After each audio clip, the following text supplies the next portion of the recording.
4 things then you need to consider. I want you to make a note of these. If you haven't made a note of anything else, I want you to make a note of these 4 things. Because before you go and make a call, what you need to do is be prepared. It's no good leaving here today, tomorrow morning, getting up and saying, right, I'm going to put what Gaz said into practice and get straight on that phone. Because you're going to have problems. Because I don't do cold calls, and neither should you be. There's no such thing, in my opinion, there should be no business that is making cold calls. They should be making prospect calls, granted.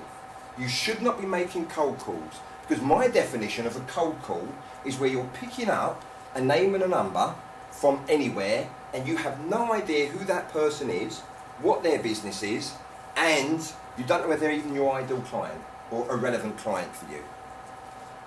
That is a cold call. If you have done some research and you know that this person is likely to be looking for training, in my example, then it's a prospect call. They don't know me, they haven't heard from me before, but it's a prospect call, it's not a cold call. Cold calls are a waste of your time and effort, but prospect calling is very productive. So, in order to make a call, you need to first of all consider your posture. So, if you're at home making the call, you're in the office, how are you sitting? Are you slouch forward? Are you like over the desk? Like, oh man, I really don't want to make this call. Yeah? Or are you so blasé about it? Oh, I don't care what they do. Oh, there we go. Just kick the heels back. Yeah? Because either of those is going to affect the way in which you come across on the phone. Secondly, it goes back to our mindset, having that baby mindset. Yeah? Your state of mind. If you're going into that call thinking, oh, I know they're not going to be interested, guess what? They're going to pick up on that. They're going to pick up on it. Because let me tell you now, if you can't get excited about your products or services, why the hell should I or anybody else on the other end of the phone? Yeah? That's the reality of it. So posture, state of mind. Thirdly, you need to have a primary objective. What do I mean by that? Well, depending on where you are in your development, if you really are so scared of making calls, I suggest your primary objective at the beginning is literally pick up the phone. Hello, it's Gaz here from Milestone Training. Boom. If I get any further than that, then that's great. I've met my objective. And that's what I'm talking about. We're talking baby steps here. For those of you that are kind of like, oh man, I really can't do this. Set yourself a primary objective. It might be something as easy as that, ringing up someone, giving your name and number, name and company name, and then it might be see where the call takes you. If you don't get anything, then fine. Yeah? But for some of the others of you who are more experienced perhaps, but just not getting to the close or getting into a questioning situation, then maybe that can be your goal.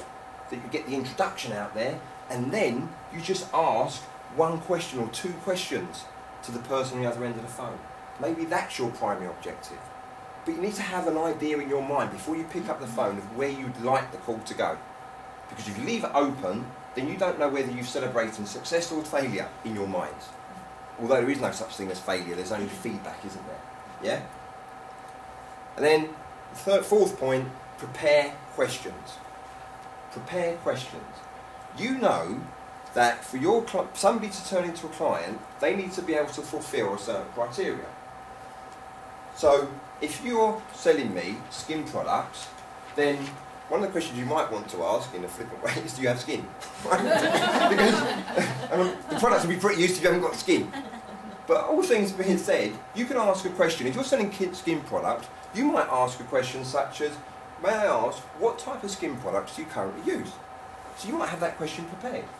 Because in answer to that, by somebody saying, I use aloe vera, or I use, you know, oil of ulei, whatever they say, you know they're using something.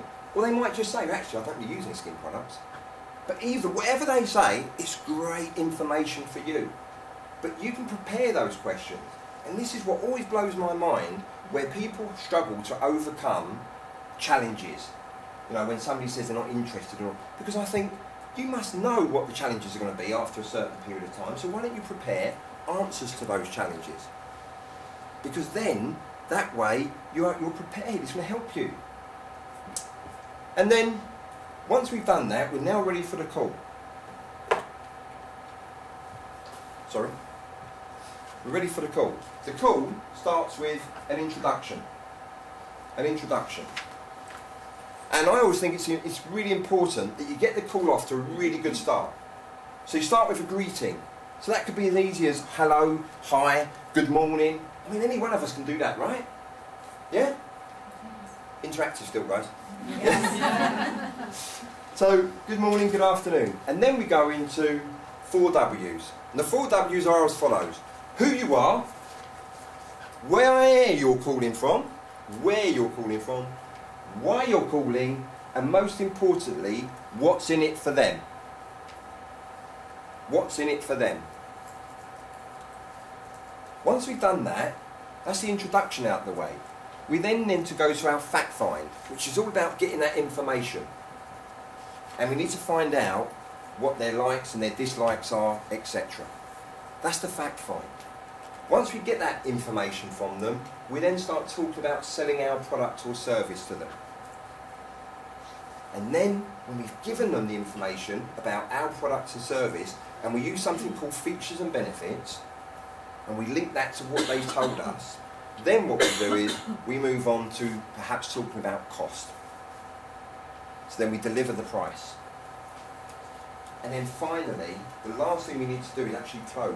Whatever that close may be. That close may be calling you back. If you are if it's a high-end product you're selling, it might be unlikely that you're going to call the prospect and actually get them to buy on the phone. It may be you're calling to get an appointment. So it depends on what sort of product or service you're offering as to what that close might look like. That close could be them buying the products and service and signing the paperwork that you're going to send over, etc. There's different types of closes. Yeah? But one thing's for sure, if you don't go through this process, then your customer on the other end of the phone, your potential customer, is not going to know what on earth you're going on about, and you're going to feel more and more rejected because you're not overcoming that fear. You've got to go through a structured process.